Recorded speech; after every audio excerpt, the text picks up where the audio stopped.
एक बार की बात है, एक लड़का था, उसका नाम सबल था, जो नगर में रहता था। वह अपने जीवन से बहुत निराश था। उनकी निराशा का कारण यह था कि वह अब तक अपने जीवन में कुछ नहीं कर रहा था। उसके माता पिता उसे ताने मारते थे कि आपके सभी मित्र कुछ न कुछ कर रहे हैं, लेकिन आप अभी भी घर बैठे हैं। दोस्तों के बीच भी अक्सर उनका मजाक उड़ाया जाता था। वह कहीं जाता तो लोग उससे पूछते कि आप क्या कर रहे हैं। उसे यह बताने में भी शर्म आ रही थी। वह कुछ नहीं कर रहा था। धीरे धीरे उसने रिश्तेदारों से मिलना जुलना कम कर दिया और लोगों से मिलना भी बंद कर दिया। वह ज्यादातर समय घर पर ही रहता है। वह अकेला रोता है और भगवान को कोसता है और अपनी किस्मत को दोष देता है। अब उसे अपना जीवन बोझ लगने लगा था। कभी कभी वह सोचता कि कब वह कुछ करने के योग्य बनेगा, और फिर वह सोचता कि जिंदा रहने से अच्छा मर जाना है। एक दिन वह अपने नगर की एक गली से गुजर रहा था। तभी उसने देखा कि एक उपदेशक दुख और परेशानियों पर उपदेश दे रहा है। वह भी उसी भीड़ में सबसे पीछे बैठ गया और गुरु के प्रवचन सुनने लगा। उपदेशक कह रहा था, दुख एक शिक्षक की तरह है जो हमें जीवन की सच्चाई दिखाता है और हमें जीने का सही तरीका सिखाता है। आप चाहें तो जिंदगी जीना भी सीख सकते हैं। गुरुजी उपदेश दे रहे थे कि तुम चाहो तो कुछ भी हासिल कर सकते हो, और अगर चाहो तो एक कोने में बैठकर रो सकते हो। इन सभी बातों को सबल ध्यान से सुन रहा था, लेकिन शिक्षक की यह बातें पसंद नहीं आई। उसने खड़े होकर कहा कि कुछ भी सिखाने से दुख दूर नहीं होता। इसमें केवल दर्द होता है। दुख की पीड़ा अनंत है।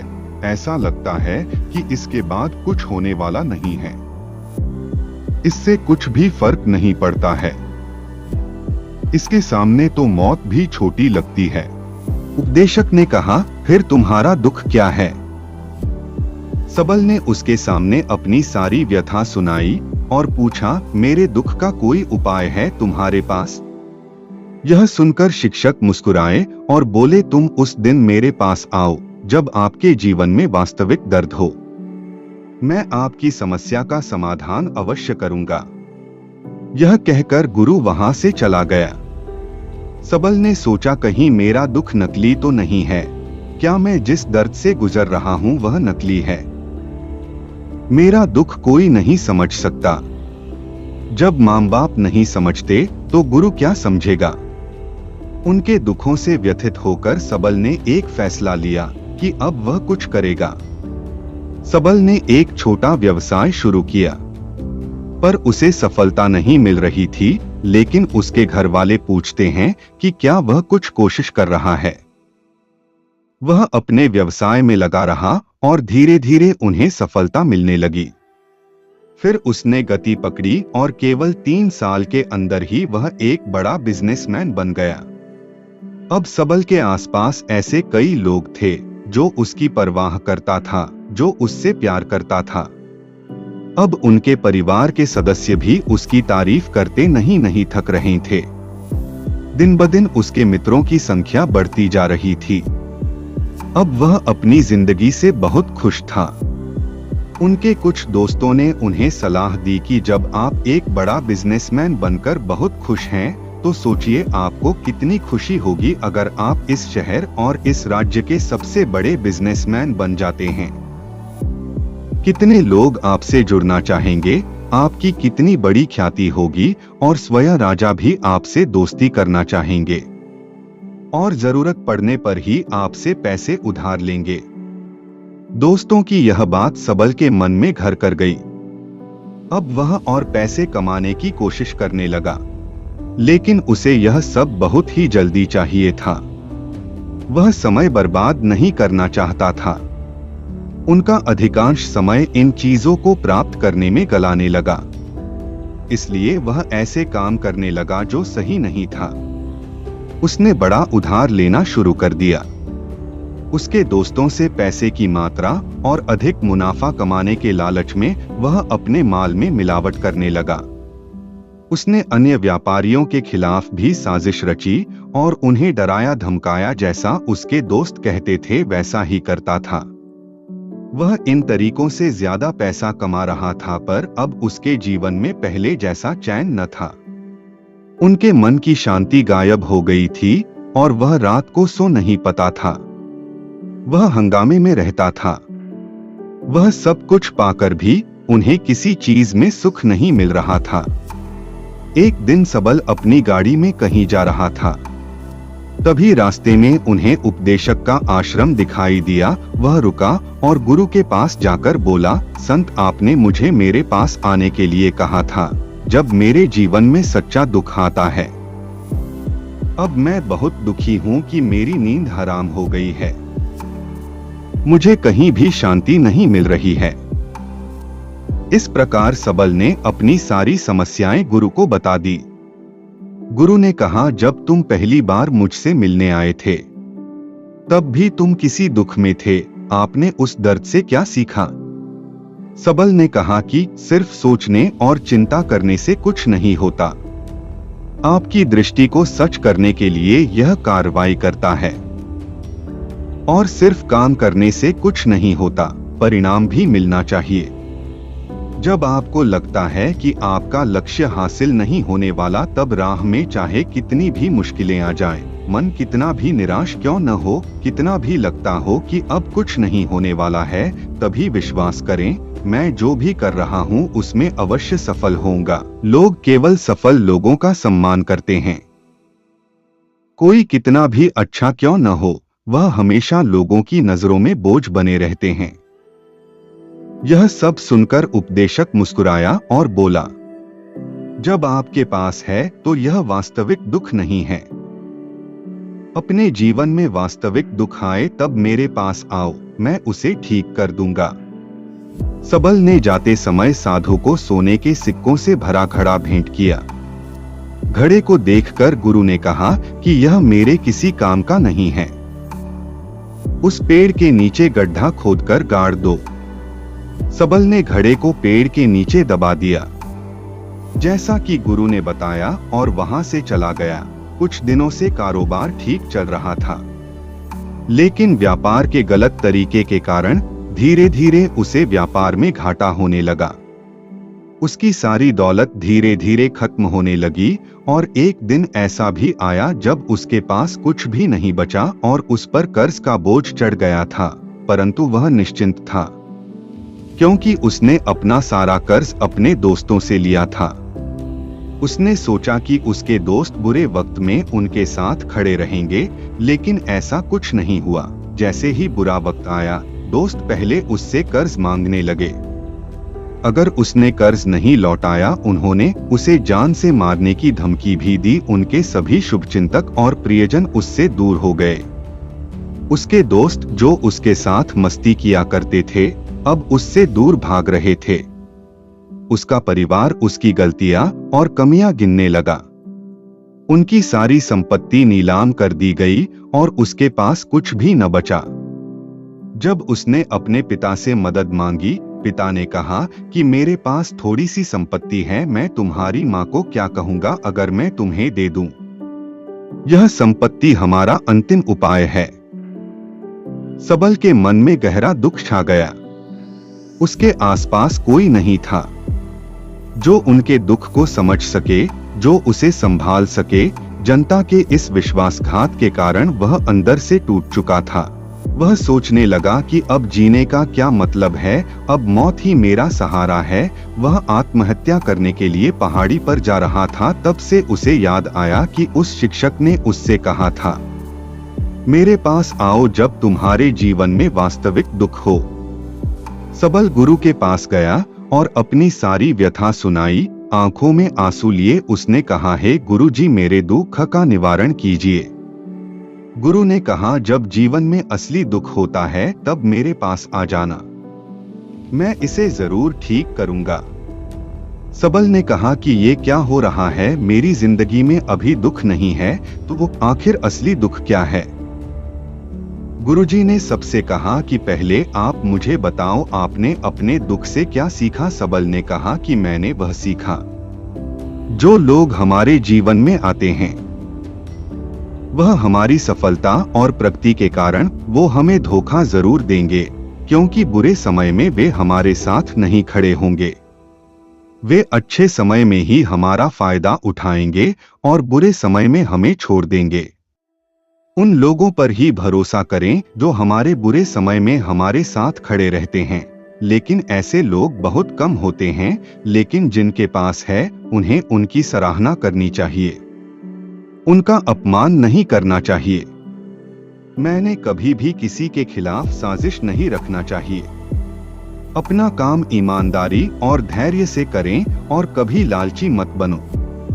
अपने सारे दुख दर्द और अनुभव बयां करने के बाद सबल गुरुजी के सामने आंखों में आंसू लिए बैठ गया।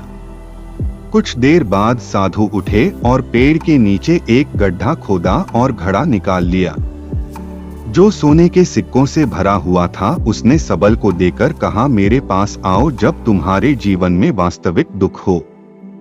सबल ने अपने शिक्षक को धन्यवाद दिया और उसे प्रणाम करके चला गया। उस पैसे से उन्होंने एक छोटा सा व्यवसाय शुरू किया। अब वह छोटा व्यापारी बनकर भी खुश हैं। उन्होंने पूरी लगन और ईमानदारी से कारोबार किया। जल्द ही वह अपने शहर का एक बड़ा व्यापारी बन गया। उनका जीवन सुख सुविधाओं से भरा हुआ था। लेकिन कोई कितना भी अच्छा क्यों न हो, लेकिन जीवन में दुख आता है तो सबल के जीवन में भी दुख आते थे। अपने माता पिता की मृत्यु के रूप में वे दोनों एक ही दिन मर गए।